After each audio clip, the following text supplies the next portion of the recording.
You're listening to the Broken Havoc podcast on YouTube, where we discuss everything in and outside of the squared circle. Make sure to like and subscribe for more content, and as the frickin' referee would say, ring that damn bell for more notifications.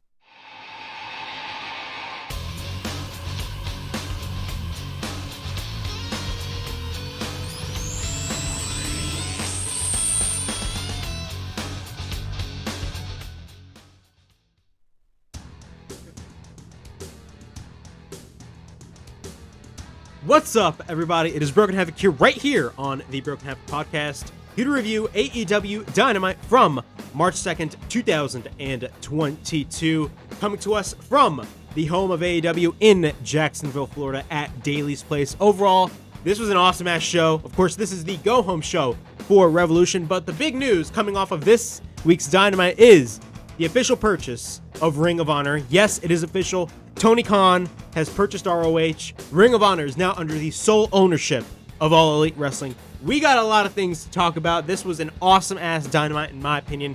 Really good go-home show before Revolution. Revolution is by far one of the most hyped pay-per-views for me, at least. I'm definitely excited for Revolution. I'm actually going to be watching Revolution inside an AMC theaters, so hopefully that is going to be a good experience. I paid like $28 for it, and I'm saving money because of the fact that, you know, the official pay-per-view costs $50, and I'm paying $28 to watch it in theaters, so it's going to be an awesome-ass show, and it's going to be an awesome-ass experience.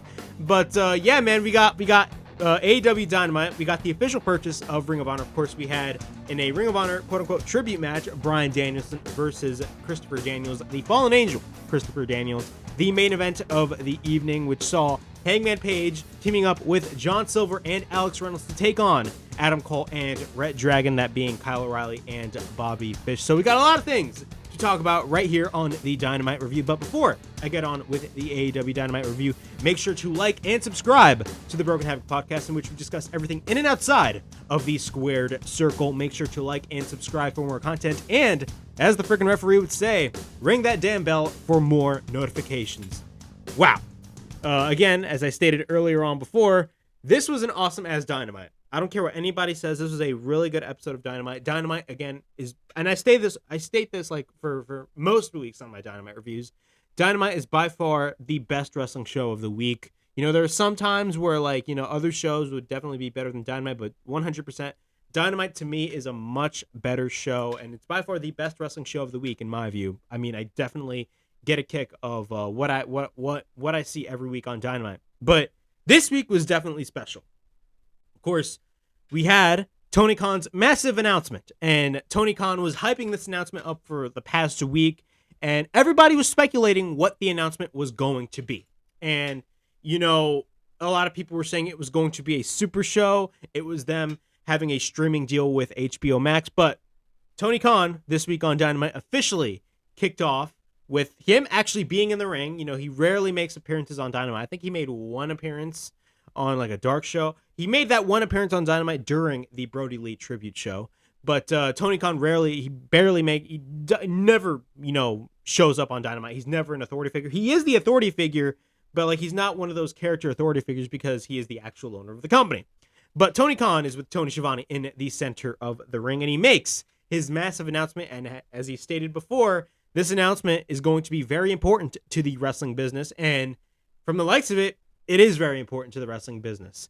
The announcement is Tony Khan has officially purchased Ring of Honor Wrestling from Sinclair Broadcast Group.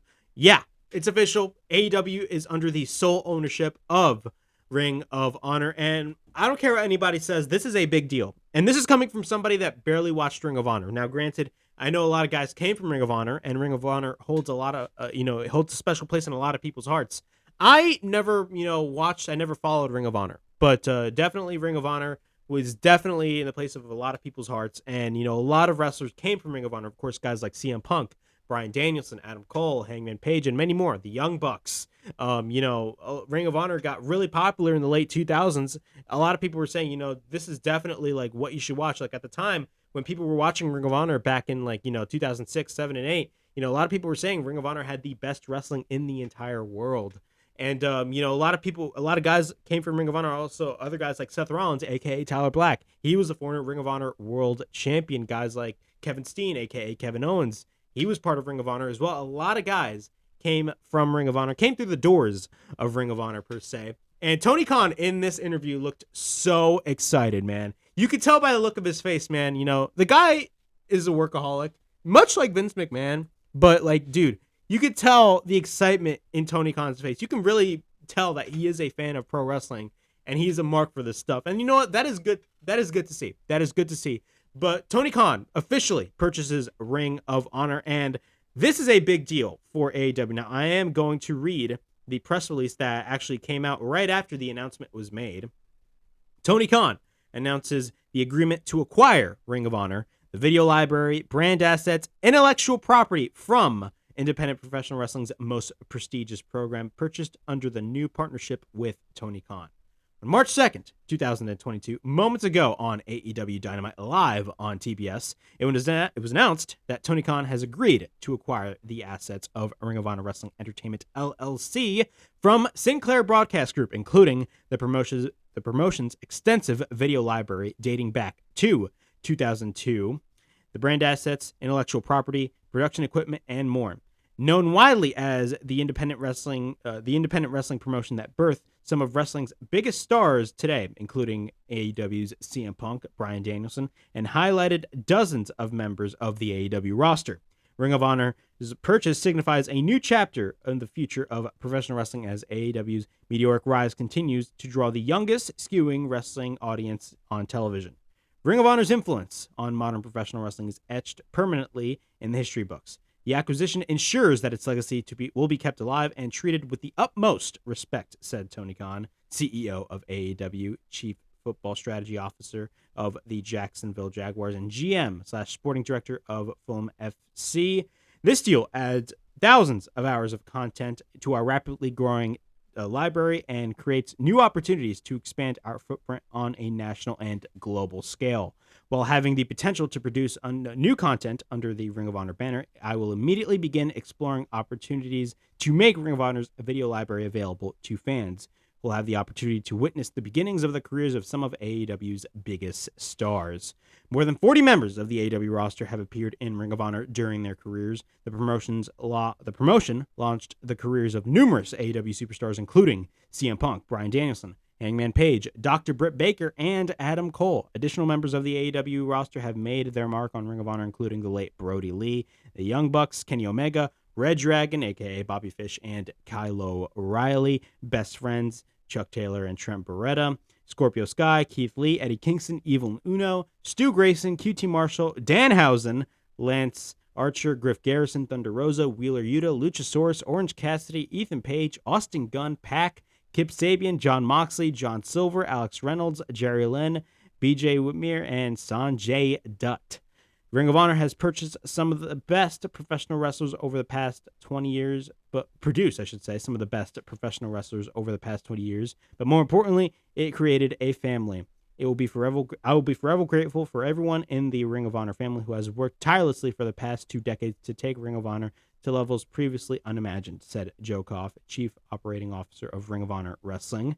Tony Khan has the utmost appreciation and respect for Ring of Honor, and I'm truly excited to see how he continues the legacy. This acquisition will be completed through an entity that is wholly owned by Tony Khan. Further details about the extent of this acquisition will be announced in the coming weeks. So that was the press release that Tony Khan came out, or that Tony Khan released on Twitter about the Ring of Honor acquisition. Now, there is a report on how much money AEW paid to purchase Ring of Honor, and they paid around $30 to $40 million for Ring of Honor. The 39-year-old, that being Tony Khan, said that Ring of Honor was brought to life 17 years ago before AEW became the standard bearer for professional wrestling. The two promotions had similar goals, and now he is the new owner of Ring of Honor. Cassidy Haynes of Bodyslam.net reports that very few people knew about Khan's announcement pertaining to the Ring of Honor deal, and one source claimed that it was in the $30 to $40 million range. Cassidy Haynes stated, and I quote, "Not much was known about the specific details regarding Tony Khan's purchase of Ring of Honor. However, one source has stated to me that he heard it was in the $30 to $40 million range, but I was unable to confirm that information with any other sources within either AEW or ROH. When asking around about the sale of Ring of Honor plans for the company going forward, sources confirmed to me that the internal plans call for AEW to utilize Ring of Honor as a developmental territory of sorts. Additionally, it is said that main roster AEW talent will be dipping into the ROH brand on occasion. We'll have to wait and see what's next for Tony Khan's plans for Ring of Honor. This was certainly an unexpected turn of events. All right, so Tony Khan officially purchased Ring of Honor. What does this mean for AEW as a whole?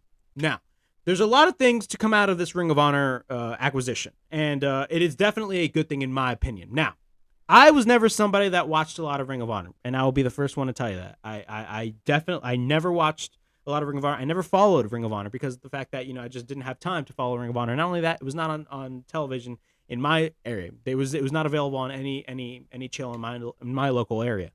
But I will state this. What does this mean for AEW as a whole? There's a lot of things that mean what this acquisition of Ring of Honor means for All Elite Wrestling, and it's a big deal. It's a big deal, and this is coming from somebody that hasn't watched Ring of Honor at all. I mean, I know a lot of guys that came from Ring of Honor, but I just never followed it. But this is a big deal because, this Tony Khan, you can tell he's a fan of Ring of Honor, and you can tell that, he really loved the fact that he purchased the company.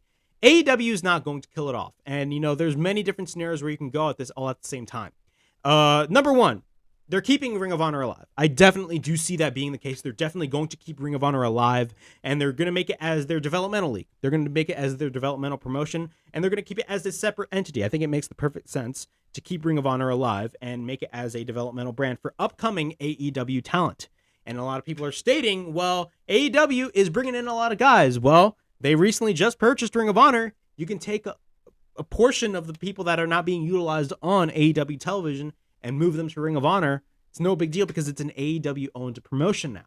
It's a win-win for everybody, in my opinion. For AEW talent, it's a win-win. For talent that is not being utilized on AEW television, it is a big deal for them. But I feel like they're definitely planning to grow Ring of Honor because keep in mind, when AEW started, really Ring of Honor was kind of put into the shelf. I don't want to say of course they were still running, but when AEW first started, really a lot of people just did not care about what was going on with Ring of Honor because of the fact that they lost all their guys. They lost guys like the Bucks, Hangman Page. I mean, Cole, of course, went to NXT, Cody Rhodes.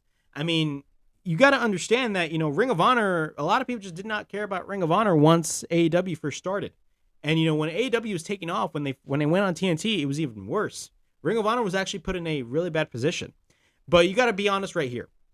With AEW purchasing Ring of Honor, the potential of them wanting to grow Ring of Honor is substantially high, in my opinion. I think it's substantially high. I think it is definitely going to succeed, in my opinion. And I think they're going to keep it alive. But it also brings a discussion, and this also connects to my other topic, that being a streaming deal. Now, AEW is a company that has started since 2019. Right now, it is 2022. AEW has been around for 3 years. Ring of Honor has been around for 20 years. And, for 20 years, they got 20 years of the tape library. Now, granted, there were rumors earlier on, a couple of months ago, of AEW possibly purchasing Ring of Honor. And, the rumor was that only the Sinclair portion of the videotape library was up for sale. But that is not the case. Tony Khan has purchased not only the Sinclair portion of the Ring of Honor tape library, but he also purchased the original, the glory years of Ring of Honor from the 2000s. So he has everything. He owns everything Ring of Honor. This could potentially lead to a streaming deal with AEW and HBO Max, and it makes total sense. The lines are connecting. If AEW purchased Ring of Honor, the main reason whatsoever for them purchasing Ring of Honor is definitely the tape library, and it makes total sense for them to purchase the tape library. That was the main reason why the WWF purchased WCW way back in March of 2001, the tape library, and that tape library was very, very valuable for WWE, and WWE made millions of dollars off the WCW tape library by releasing DVDs, of course, the rise and fall of WCW, by adding a lot of matches on many of their DVD sets, and then later on to the WWE Network.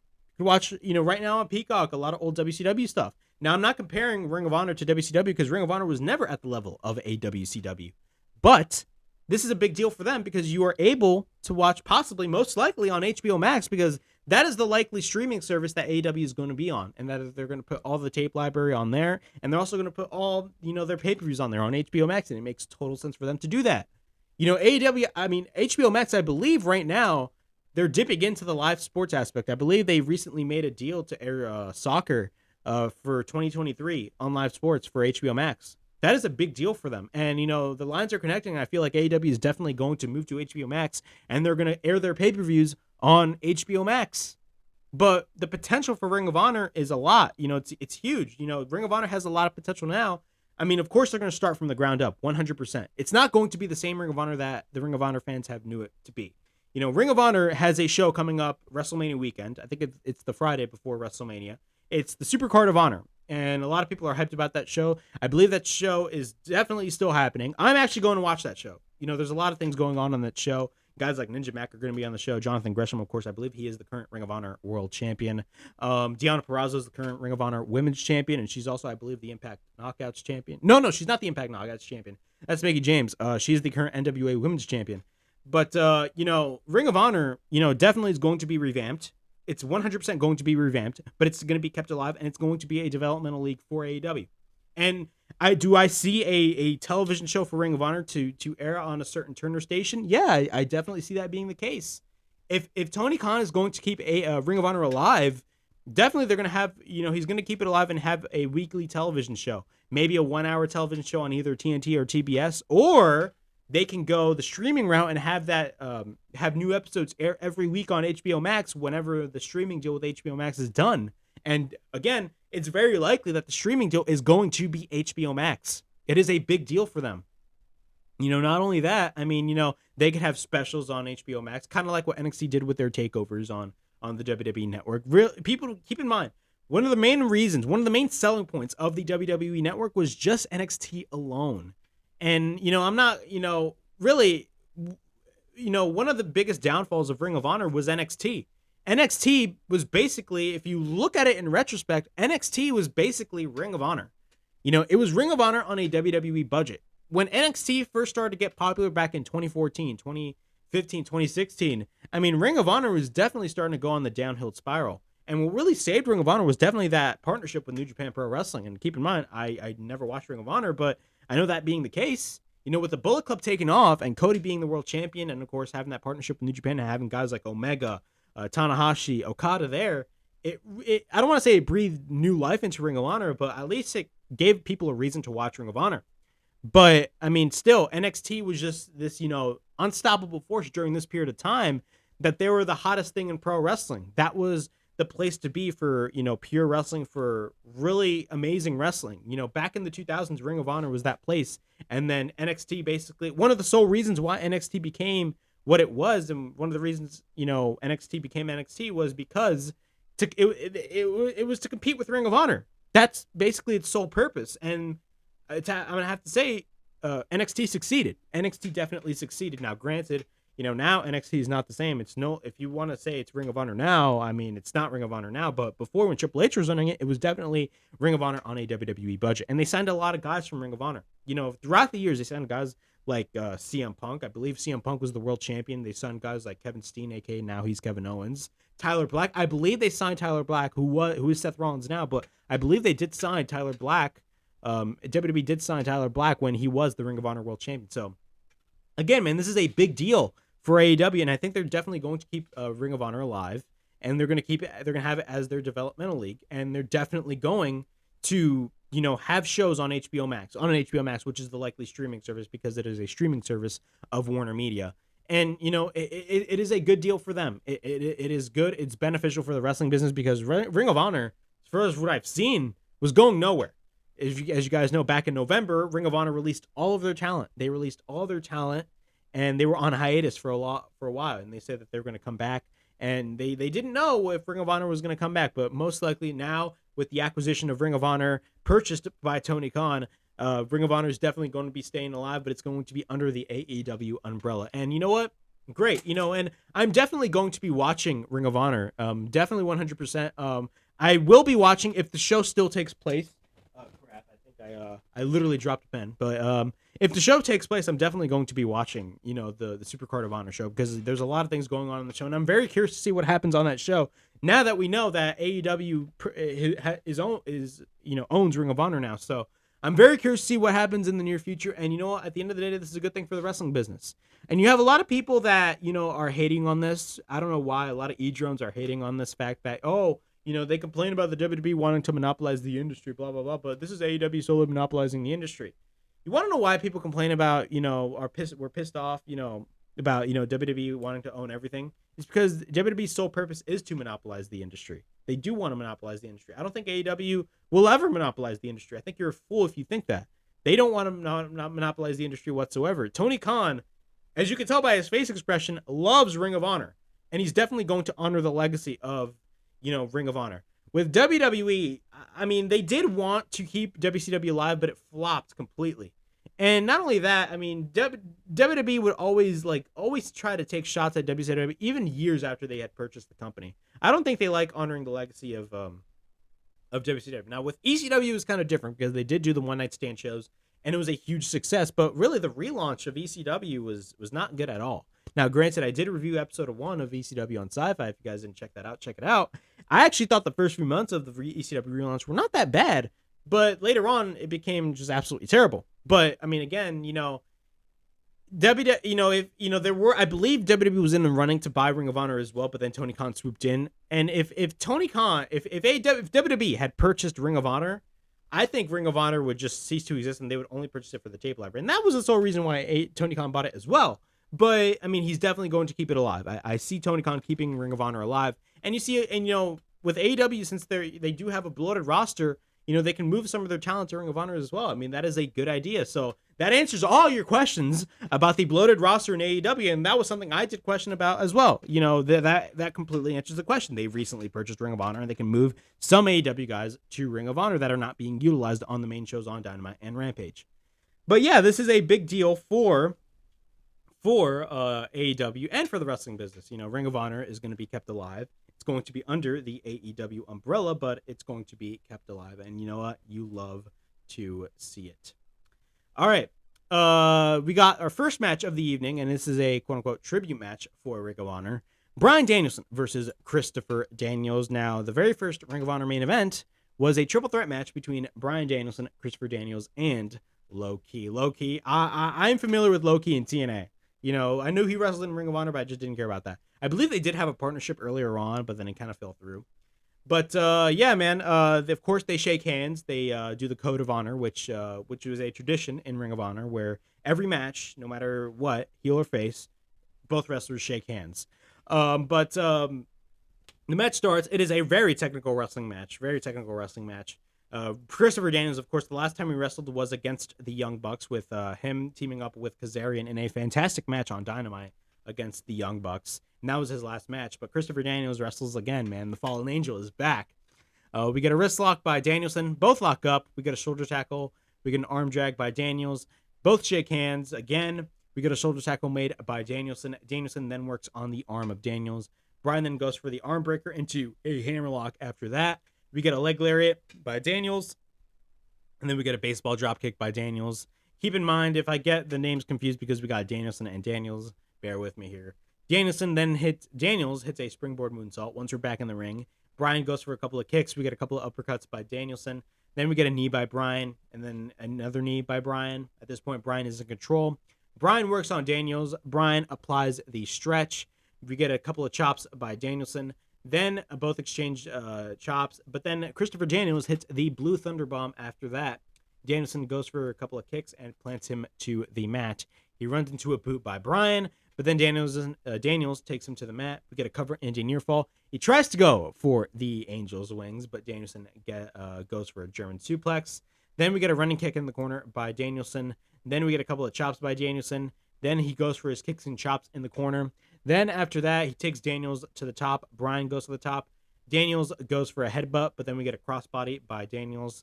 Then we get a cover and a near fall. Then Bryan applies the Jujikatami on Christopher Daniels, but then Daniels escapes. We get a back and forth cradle pin attempts by both Daniels and Danielson. Then all of them are near falls. Both exchange blows. Then we get a slap by Danielson. We get a rolling forearm by Danielson. We get a cover and a near fall. Danielson goes to the top, but Danielson comes back. We get a right hand, but Daniels goes up. Danielson misses the Hurricane Rana. He plants him to the mat. Then Daniels tries to go for the BME, the best moonsault ever. I love that name, man. By far one of my favorite finishers right there. That is definitely, I mean, it's either the Angel's Wings or the BME, man. Like, bro, if you watch old TNA matches with Christopher Daniels, man, bro, the BME is just a beautiful move. I don't care what anybody says. Yeah, I know it can be just a generic moonsault, but I love the BME. But he tries to go for the BME, but then Daniels catches him into a submission. He sends Daniels to sleep, and Danielson wins the match. So he beats Christopher Daniels in this Ring of Honor style match. Then Danielson cuts a promo. He says 20 years since the first Ring of Honor main event, they started and ended with a handshake. He puts over Christopher Daniels, but then Danielson states that he is not in Ring of Honor. He is in AEW, and he says that, it's time to kick his head in. So he goes for repeated stomps on Danielson's head. He calls out Jon Moxley. Of course, Danielson is going to be wrestling Jon Moxley at Revolution. Then Moxley comes out, says, of course, Moxley cuts a promo. Moxley talks about the two paths he can walk through right now, and he's not going to walk the path of Danielson. He says that's not what's going to happen. He chooses to walk another path. The path he's going to take is beating Bryan Danielson, and the story of Jon Moxley is just starting and beginning, and he writes the first chapter on Sunday, and that chapter is going to be written in blood. And he asks Danielson if he wants to prove him wrong and dares Danielson to take a shot, but then Danielson retreats. So, at Revolution, it's going to be an awesome-ass match again. Revolution is looking to be a stacked freaking card. I'm 100% excited. Again, I'm going to be watching Revolution at the movie theaters. Yes, I'm watching this show at the movie theater, so it's going to be an awesome-ass experience. But, yeah, man, this match is going to be awesome. I'm really excited to see what happens with Bryan Danielson taking on Jon Moxley in Orlando, Florida. Sting and Darby Allin are backstage. Of course, he says Sting talks about how he's not worried about their match at Revolution and their match on Rampage this Friday. I did not hear what Sting was saying because I was literally, there's a lot of noise. Like I was literally, hearing a lot of other stuff while I was watching Dynamite. So if I missed off what Sting stated, bear with me. Darby says that they will steal the show, all that stuff. We get the Casino Tag Team Battle Royale, and I loved this match, but there was one nitpick that I had. This match is called the Casino Tag Team Battle Royale, right? And there was no Joker. But I'll talk about that later. And I'll definitely connect the dots on why, I was just not happy with the fact that there was no Joker in this scenario. So we got the Casino Tag Team Battle Royale, FTR, and Top Flight. Yes, Top Flight is back. Darius Martin finally makes his return, and for the past couple of weeks, I'd be hyping up Darius Martin to come back because I always stated once Darius Martin comes back, Top Flight is going to be an unstoppable ass tag team, man. They're going to be awesome. But I'm going to be talking about some of the things that happened in the match. Now, there's a lot of chaos going on in the match, so I didn't get everything, but I'll talk about all the entrants and all the key spots that happened in the match. So we get a double drop kick by Top Flight. We get a couple of drop kicks by Darius and Dante. We get a suplex, and then we get a senton by Dante. Darius then goes for the Hurricane Rana. The Acclaimed then come out. Of course, Max Caster does his rap, which I did not catch because, again, I was actually literally like during a class while I was watching Dynamite. I was in a Zoom meeting while the Zoom meeting was about to end, and this was going on. So it was really hard to for me to maintain focus of the class and also maintain my notes. It was actually pretty funny. He works on FTR and Top Flight. FTR is in control. Then Dark Order number 10 and Allen Angels are next. At this point, both are in control. We get a back body drop by 10. Butcher and Blade are next. Angels then gets eliminated on the stage. The Varsity Blondes are next in line. We go to commercial break. Bear Country then comes out during the break. Then once we're back from break, Santana and Ortiz are next. They go after Bear Country. Then they eliminate Bear Bronson and then eliminate Bear Boulder. Of course, those are the two members of Bear Country. Then the Best Friends are the next entrant. Then we get a couple of chops by Trent and Anthony Bowens. Bowens then sends Garrison to the outside. Evil Uno and Stu Grayson are next. Then they launch Ortiz. We got a bunch of chaos happening in the ring. Then Blade gets eliminated. Top Flight try to eliminate Trent, but then Dret comes back in. Then Butcher gets eliminated on the outside. The Young Bucks are next. FTR is in the center of the ring. Well, once we go to commercial break, Peter Avalon and Ryan Nemeth, a.k.a. Dolph Ziggler's brother, is next. Once we're back from break, the Gun Club is the next entrant. Dex and Matt go at it. Then Brock Anderson and Lee Johnson are next. They work on Nemeth and Avalon. We get a spine buster by Brock on Peter Avalon. We get a spine buster by Brock on Bowens. Then after that, 10 is on the apron and gets eliminated by Anthony Bowens. Bowens then eliminates Stu Grayson. Then Matt Lee and Jeff Parker are next, 2.0. Then the Bucks eliminate Brock Anderson, Uno, and then Trent are exchanging shots on the apron. Danhausen is then on the outside, and then he curses Evil Uno. Then Uno gets eliminated by Trent. 2.0 then again eliminated. Santana and Ortiz then get eliminated. Trent gets eliminated. The Bucks and Top Flight and FTR go at it. Dante goes for a springboard moonsault. Both Cash and Dante eliminate each other. We get a reversal by Matt Jackson. Dax is on the apron. Then ReDragon come out. Of course, ReDragon won last week's Battle Royale. Then the Bucks eliminate Dax. Darius is the final entrant with the Bucks, or the final, is one of the final two. Or I don't want to say one of the final two, but he is the last of Top Flight, and the Young Bucks are surrounding him. We got a flying forearm by Darius Martin. We got a back elbow by Darius. Bro, Darius looked amazing in this match. But one complaint I have with this entire match as a whole is we didn't get a Joker. I mean, this is called the Casino Battle Royale, and we never got any Joker, which is like a surprise entrant. I expected somewhat of like the Briscoe brothers to come out. Reach for the sky, boy. I should have heard that, but we never got that because, of course, FTR and the Briscoes were going at it on social media. It would have been awesome to see that, them going after FTR, but that wasn't the case. But whatever. But this finish was awesome. We get a flying forearm by Darius. We get a back elbow. Nick then gets taken on the apron, but then Brandon Cutler takes him back. Then, by accident, Matt Jackson eliminates Nick. Matt Jackson also gets eliminated, but then comes back. Darius is on the apron. Both exchange shots. We got a low blow by Matt Jackson. We got a super kick by Matt Jackson on Darius, and the Young Bucks win the Casino Battle Royale. So it will now be a triple threat tag team match for the AEW World Tag Team Championships, with Jurassic Express defending the titles against ReDragon, Kyle O'Reilly, and Bobby Fish, and the Young Bucks, Matt and Nick Jackson. That's going to be an awesome ass match. I definitely do see either the Young Bucks or ReDragon winning the tag team championships 100%. I do not see Jurassic Express retaining those titles whatsoever. But yeah, man, overall, this was a really good match. Again, the only complaint is we never got a Joker. I mean, this is called the Casino Tag Team Battle Royale, and we got no Joker. It made absolutely no sense. Just call it a Tag Team Battle Royal, gauntlet or something like that. Don't call it the Casino Battle Royal if you have no Joker. And not only that, they didn't bring out any of the wrestlers in groups of card symbols. So that made no sense either. So don't call it the Casino Tag Team Battle Royale. Just call it a Tag Team Battle Royal Gauntlet or something like that. But we got no Joker. I expected the Briscoes. If there was going to be a Joker, I definitely expected the Briscoes to come out, but we never got that. But I think they're saving that up for a future time, especially now since they have purchased Ring of Honor. Yes, I know they released everybody from their contracts, but still, you never know. Chris Jericho, backstage, talks about Eddie Kingston. Says that he has been a big star and Eddie hasn't. Says he finally will get his chance, and in AEW, Chris Jericho is the big one. He asks him if he can overcome the fear of self-success, and says if he loses, he will laugh at his face and tell him to GFY. All right, we got our CM Punk segment. So we got the CM Punk segment, which was awesome, by the way. I definitely enjoyed what I saw here, 100%.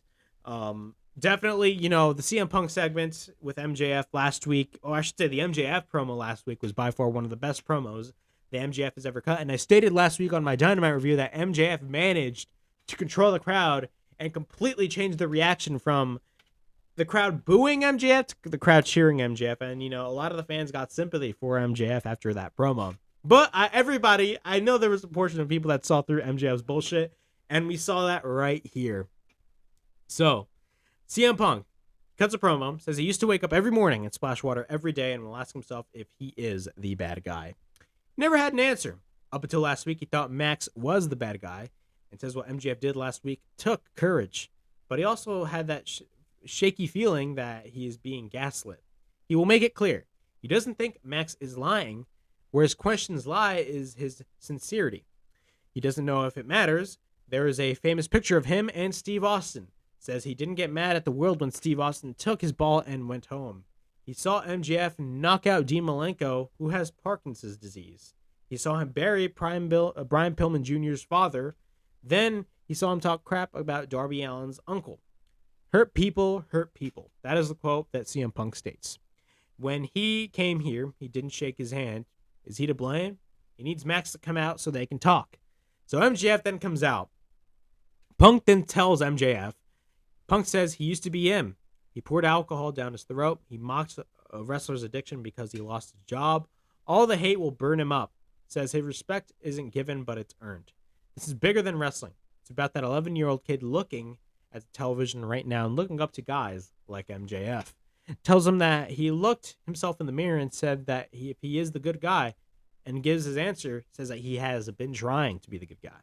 Then Punk offers a handshake, but instead MJF gives him a long hug. So he literally hugs CM Punk.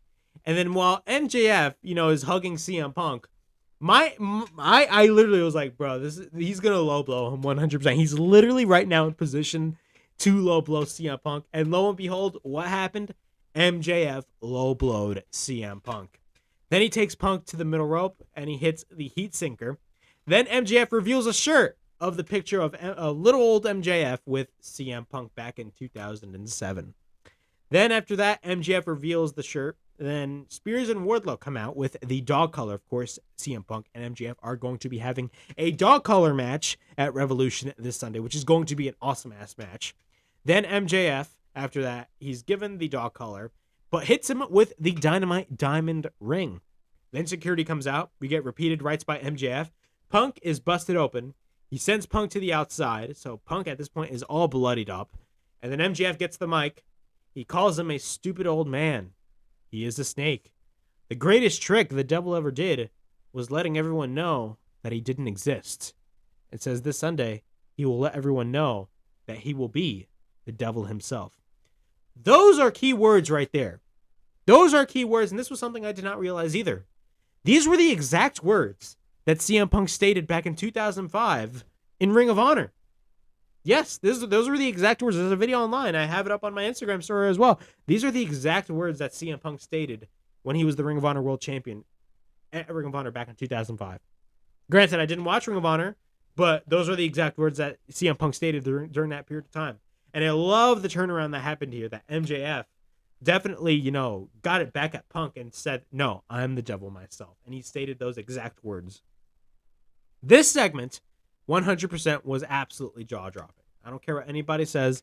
This segment was definitely jaw-dropping. I knew MJF was definitely going to show his true colors, 100%. It was really logical. But again, after this, man, it gets me more hyped for, what's going to happen at Revolution. Because the match is going to be awesome. I definitely do see MJF going over again. 100%. I think he's going to beat CM Punk clean once again. And, MJF is going to be in superstardom. He's definitely going to be in contention for the AEW World Championship in the near future. It makes total sense. It makes total sense for MJF to be the guy. A lot of people are saying Adam Cole is going to win the AEW World Championship this Sunday. I don't think that's going to be the case. I think it's, as much as I love Adam Cole, I think, right now it's a little bit too early for Hangman Page. I think his reign is going to end at Double or Nothing at the T-Bone Arena in Las Vegas. And you know what? MJF is the perfect guy to do that. And MJF, man, bro, this guy is going to be a star, 100%. And for a fact, in 2024, you're gonna have WWE knocking at their door and being like, "Hey, we're gonna be paying you millions of dollars. Would you come join us?" 100%, man. The bidding war of 2024 is absolutely real, ladies and gentlemen. It is 100% real, and there's going to be a legitimate bidding war between WWE and AEW for MJF. Keith Lee. Yes, we got a Keith Lee backstage interview. A lot of people are complaining that Keith Lee has not been wrestling, but don't worry, he's going to be wrestling on Rampage, so don't worry about that. Keith Lee is backstage. Ricky Starks comes in. Lee says that the second time he has been interrupted, says that he better not show up at Rampage, that being Ricky Starks. So Ricky Starks is saying, you better not show up at Rampage and all that stuff. So Ricky Starks is definitely threatening Keith Lee. But Keith Lee is going to be in action on Rampage. And speaking of the Rampage card, we actually got a triple threat match for the TNT Championship between Andrade El Idolo, Sammy Guevara, and Darby Allin. So that's actually going to be a match for Rampage. Rampage this week is going to be live, so that is going to be awesome. And I'm definitely excited to see what happens there. Granted, I would have booked that match for the Revolution pay-per-view, but there's going to be a 6-man tag team match at Revolution involving those guys. So really, there's just no point. But we got Britt Baker and Jamie Hayter versus Thunder Rosa and Mercedes Martinez. The Britt Baker and Thunder Rosa contract signing that happened last week on Rampage was awesome. I 100% enjoyed that segment. But my only problem with that particular segment, or that particular feud, I should say, don't get me wrong, I'm 100% excited for Britt Baker versus Thunder Rosa.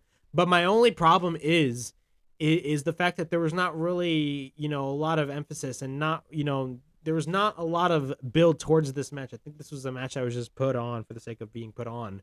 And, I felt like there should have been a little bit more build for Thunder Rosa versus Britt Baker, because Thunder Rosa and Britt Baker is a money-making match in my opinion, and I don't think it's definitely put in that position for Revolution.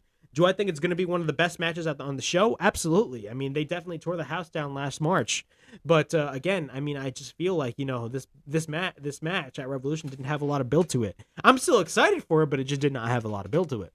But Britt Baker and Thunder Rosa start. Mercedes and Rosa work on Britt in the corner. We got a couple of knees by Rosa on Britt Baker into the corner. Then after that, we get covered by Mercedes and a near fall. Then what happens is we get a sling blade by Britt Baker. Then Jamie Hayter tags in. Both no-sell a shoulder tackle, that being both Jamie Hayter and Mercedes Martinez. We get a shoulder tackle by Mercedes. Rosa then tags in. We get a kick to the back of Thunder Rosa. Then Rebel gets involved. Then once after that, we go to commercial break. Jamie Hayter is in control over Thunder Rosa, but then Thunder Rosa regains that control during the break. Once we're back from break, Mercedes Martinez tags in. We get a couple of clotheslines by Mercedes Martinez. Baker then comes in. We get a suplex by Mercedes. We get a cover by Mercedes and a near fall. Jamie Hayter then goes for a boot. We get a waist lock by Mercedes Martinez. Baker then goes for a rolling elbow. We get a backbreaker by Jamie Hayter. We get a back heel trip. We get a cover by Jamie and a near fall. We get a thrust kick by Baker. Then she tries to apply the lockjaw on Mercedes Martinez. Thunder Rosa then comes in. We get a couple of rights by Britt Baker. Rosa then flips off Britt and slaps her. Rosa then goes for the Death Valley driver. We get a cover and a near fall. Mercedes then takes out Jamie Hayter onto the outside. Rosa then has Baker up and plants her to the mat, and we get a cover. And Thunder Rosa pins the AEW Women's World Champion clean in the center of the ring on the go-home show before Revolution. As much as I love this match, I did not like the finish. I love Thunder Rosa. I love Britt Baker, but I think, to me, the fact that you had Thunder Rosa pin Britt Baker clean, I think that was wrong. I think you should have had Thunder Rosa pin someone like a Jamie Hayter clean. So, it would have made more sense that way. I think, it's better off for Thunder Rosa to pin Jamie Hayter instead of a Britt Baker before the pay-per-view, before their match at the pay-per-view. I mean, the AEW did this right in the main event with Hangman Page and Adam Cole and, ReDragon and, Alex Reynolds and John Silver by having Adam Cole not pin Hangman Page. That's what they should have done with Jamie Hayter and Thunder Rosa. Thunder Rosa should have pinned somebody else instead of Britt Baker, in my opinion. I think it was the wrong type of finish for this match. But overall, it was not a bad match, but still the finish was wrong, in my opinion. Ty Conti is backstage. Jade Cargill comes in, who, of course, is the current reigning and defending TBS champion. And she basically runs her down and calls her names, all that stuff. Sammy Guevara comes out with his signs during the picture-in-picture commercial break. We get a video package of Layla Hirsch and Chris Statlander, a feud that I just do not care about whatsoever. It's just a feud that was just randomly thrown out there. I do not know why they turned to not Chris Statlander, but Layla Hirsch heel. It made absolutely no sense. It just came out of nowhere, in my opinion. And I just think, I just really do not care about this whole feud between Chris Statlander and Layla Hirsch. That's just me. All right, we got Wardlow versus Cezar Benoni. So this match was really quick. This match was definitely not that long whatsoever. Of course, this is a squash match with Wardlow. This should be a segment on the Dynamite Review every week. A squash match with Wardlow. Wardlow, of course, is getting over. Cezar Benoni. We get a powerbomb symphony immediately by Wardlow. He goes for 3 powerbombs, and we get a cover, and Wardlow wins. Then Spears tries to hit him with the chair to take the Thunder away from Wardlow, but then he holds on to the chair. Then he faces off with Spears after that, and there's this angry look on Wardlow's face. There's a lot of tension going on with Wardlow and the Pinnacle, and this is definitely 100% adding on to the tease that Wardlow is going to be splitting away from the Pinnacle and going on his own, which definitely is the right decision to make. Wardlow is backstage with Sean Spears. MJF comes in and says that it was very impressive and says that if he wins, the Face of the Revolution ladder match and wins the TNT Championship, he will let him keep the title. But then MJF walks away and states, it's not like he's going to win it anyway. And then Wardlow retaliates saying that, oh yeah, I'm the one that always helps you win matches. But then MJF comes back and he slaps the shit out of Wardlow. He slaps the hell out of Wardlow, and MJF says he doesn't work for AEW. He works for him.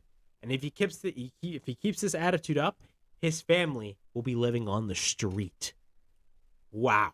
That was actually, bro, again, that is true MJF right there. MJF definitely went crazy at Wardlow. And again, man, this is definitely going to lead to some tension, and Wardlow is definitely going to be going on his own in the near future. I think he's going to be the guy that wins the Face of the Revolution ladder match. A lot of people are saying Keith Lee, but I think it's definitely going to be Wardlow because of storyline's sake, and it's definitely going to, propel Wardlow. But I think the best guy to beat Sammy Guevara besides Wardlow for the TNT Championship is a guy like Hook.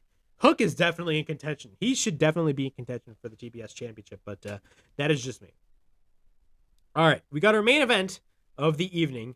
Hangman Page, John Silver, and Alex Reynolds taking on Adam Cole and ReDragon, that being Kyle O'Reilly and Bobby Fish. Overall, this is a fantastic match. Definitely, I'm excited for Hangman Page and Adam Cole's match at Revolution. It's going to be an awesome-ass main event. All the entire card for Revolution is absolutely stacked. We got Bryan Danielson versus Jon Moxley, the dog collar match with MJF and CM Punk, Adam Cole versus Adam Page, Thunder Rosa versus Britt Baker. We got the triple threat tag team match. We got a lot of shit going on, man, and this is going to be awesome. But we got the main event. Hangman Page and Adam Cole start. Then Cole tags Fish after that. Then after that, what happened? Let me actually write the time because the fact that I'm actually timestamping all my videos now. So, if you guys want to go to a particular match, you guys can go there. But Cole tags Fish. We got a spinning kick by Fish, but misses. That was actually a nice-ass kick. We got a boot by Hangman. He sends Fish to the corner. Hangman then goes for repeated stomps on Fish. Fish then regains control. Kyle O'Reilly tags in. Hangman works on ReDragon. We got a suplex by Hangman Page. We got a cover by Hangman and a near fall. John Silver then tags in after that. We got a couple of kicks by John Silver. We got a suplex by John Silver. Reynolds then tags in. Silver and Reynolds then go for the double team. We got a double drop by the Dark Order. Then we get a drop kick by Reynolds on Kyle O'Reilly. We get a cover and a one count. Then we get a couple of kicks and knees by Kyle O'Reilly. Cole then tags in. Cole then goes for repeated rights on Alex Reynolds. Kyle O'Reilly at this point is the legal man. He applies the abdominal stretch on Alex Reynolds. Then we get a hip toss by Reynolds. Kyle then gets the ankle. Hangman makes the tag. Hangman chases Kyle O'Reilly onto the outside. We get a kick by Fish onto the knee. Fish then tags in. He works on the knee of Hangman. Cole then tags in. He tries to go for the Panama Sunrise, but Hangman reverses it and tries to go for the Deadeye, but then Cole counters into a roll-up after that. We got a couple of roll-up reversals by both. Then we get a kick to the knee by Cole on Hangman. Then Cole misses the boom. Hangman at this point is on the apron. He tries to go for the buckshot, but then Cole escapes to the outside.